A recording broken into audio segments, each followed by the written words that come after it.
Assalamualaikum warahmatullahi wabarakatuh. Perkenalkan, nama saya Muhammad Hasan Hanif dengan NPM 225010543030, program studi informatika. Di sini saya akan membuat video untuk nilai remedial mata kuliah matematika 2.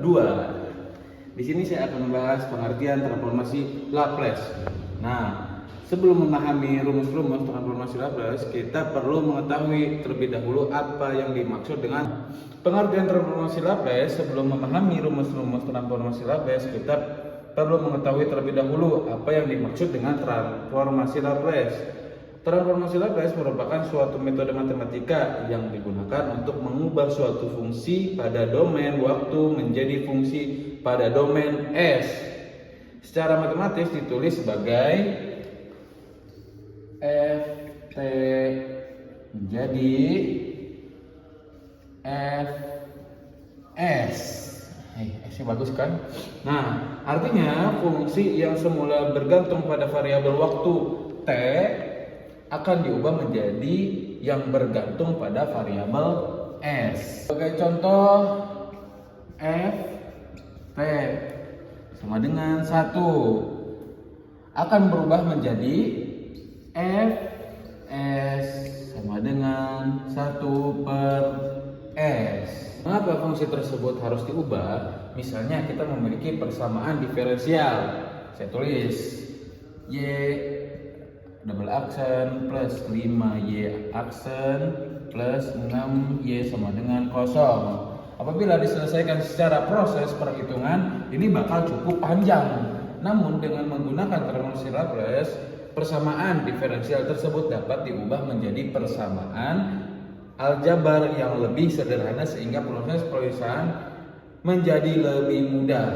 Oleh karena itu, transformasi Laplace banyak digunakan dalam berbagai bidang antara lain menyelesaikan diferensial, analisis sistem kontrol, analisis rangkaian listrik, sistem mekanik, terus pengelola sinyal. Lanjut, transformasi Laplace diferensial sebagai ataupun asal rumusnya adalah L.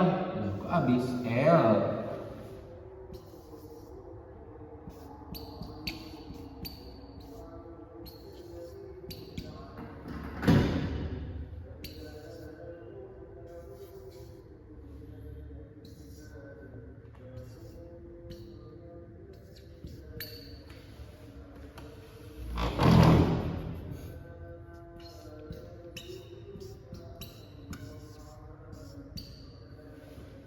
Mari kita bahas arti setiap simbol yang terdapat pada rumus berikut ini. Simbol L. Nah, ini adalah operator transformasi Laplace. Terus Ft ini adalah fungsi terhadap waktu. Lalu S itu apa? Variabel pada domain Laplace. Terus yang min St ini adalah fungsi eksponensial sebagai faktor pembobot, dan dt adalah variabel integral. Nah, mengapa batas integral dari 0 sampai terhingga?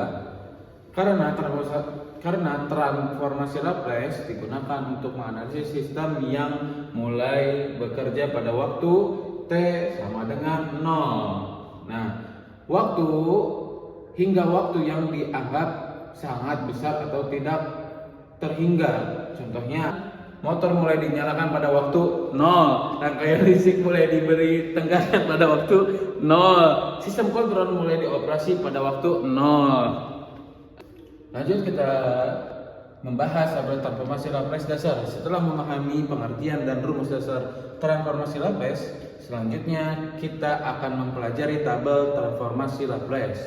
Tabel ini sangat penting.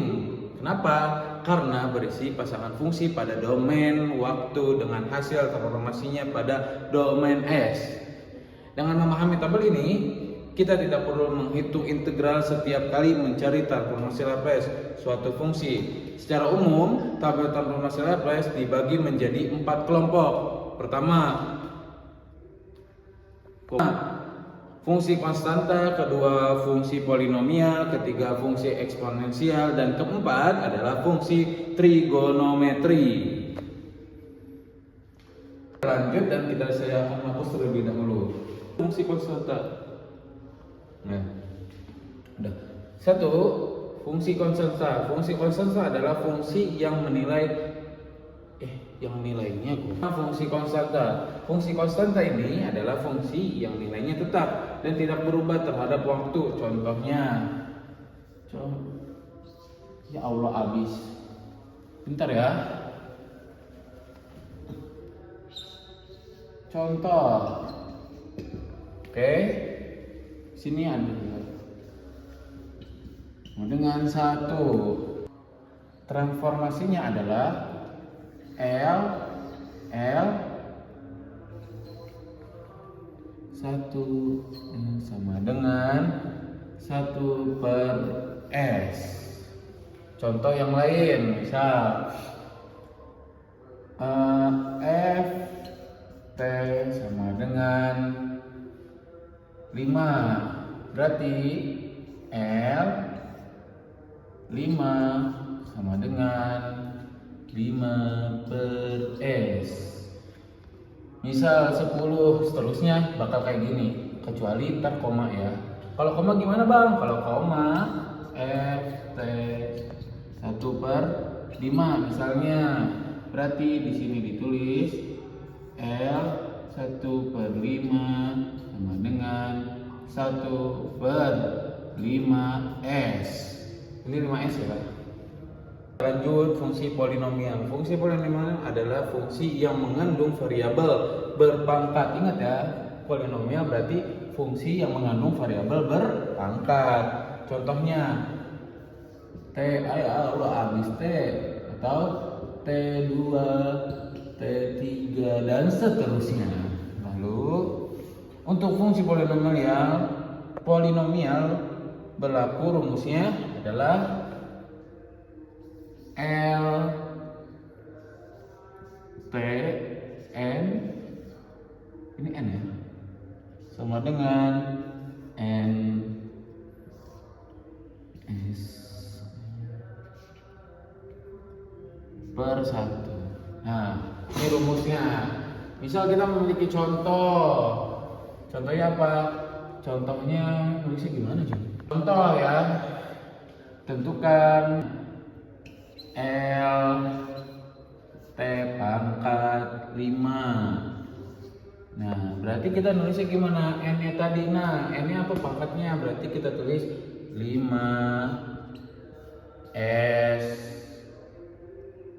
5+1. Nah, berarti kita hitung 5 faktorial yang ini, berarti 1 kali 1 sampai 5 berarti 120 per S 6. Nah, ini adalah hasilnya.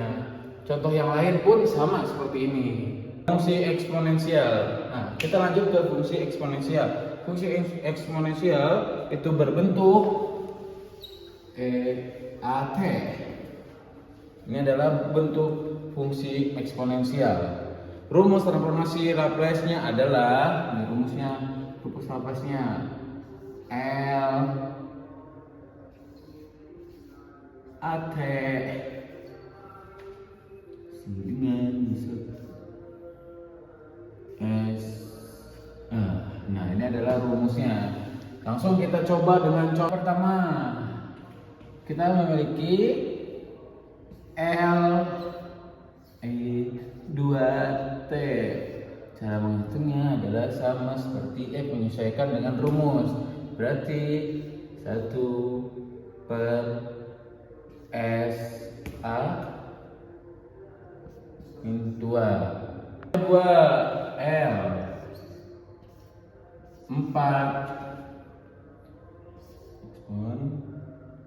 5T.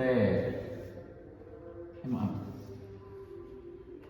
Sama dengan, nah ini menghitungnya, kita keluarkan dulu 4-nya, berarti 4. Lalu kita memakai rumus yang tadi, 1/S min 5. Tinggal kalikan saja, 4 kali 1 berapa? 4/S min 5. Ini adalah hasilnya. Oke, kita lanjut, yang terakhir adalah fungsi trigonometri. Fungsi yang paling sering digunakan adalah sinus dan kosinus. Gampangannya sinus itu adalah sin, kosinus adalah cos. Kita hapus terlebih dahulu. Rumus untuk fungsi sinusnya berlaku adalah lupa habis sin dengan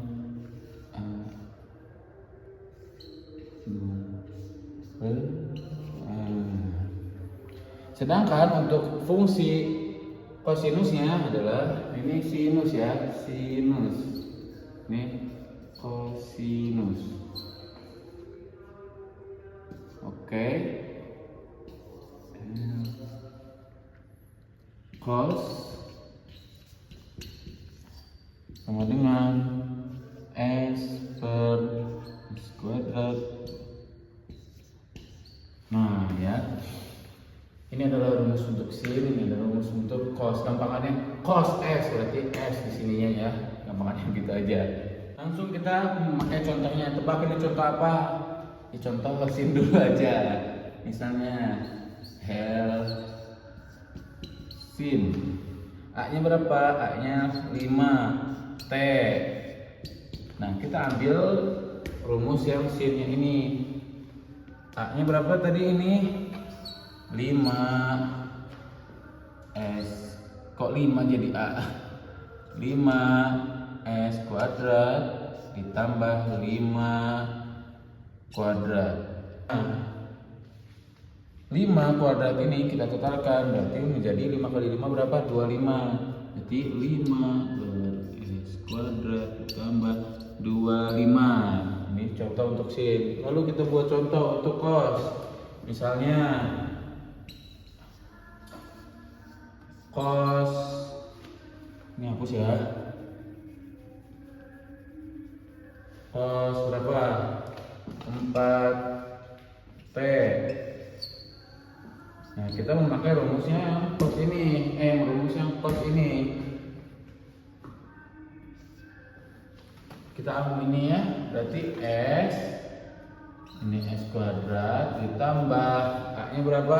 4. Di rumusnya A kuadrat berarti 4 kuadrat sama dengan, berarti kita tulis